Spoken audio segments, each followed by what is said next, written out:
May mali talaga sa design ng ano na 'to, flyover na 'to, eh. Hindi ko alam kung bakit simula dun sa Molino Road na 'yun hanggang dito, ginawa yung flyover na 'yan. Instead na dito, dire-diretso hanggang dun, buong Daang Hari, para dire-diretso ang biyahe, yung mga galing Muntinlupa papuntang Cavite. Ewan ko talaga, eh. Tapos eto pa, yung flyover na 'yan hanggang dun, lampas pa ng SM, ang baba.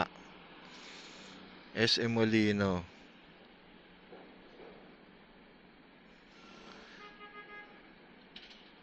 Ewan ko ba?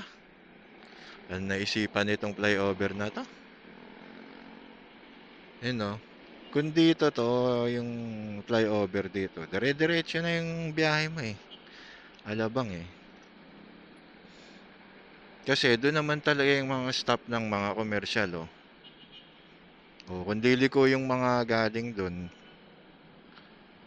merong ano, service road sa gilid, liliko na doon, 'di ba?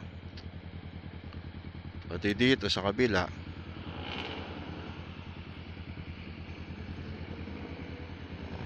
tas ito dire-diretso na, hindi na 'to magta-traffic.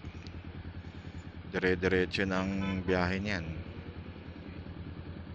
Ang stoplight na lang yung mga galing doon, papasok dito.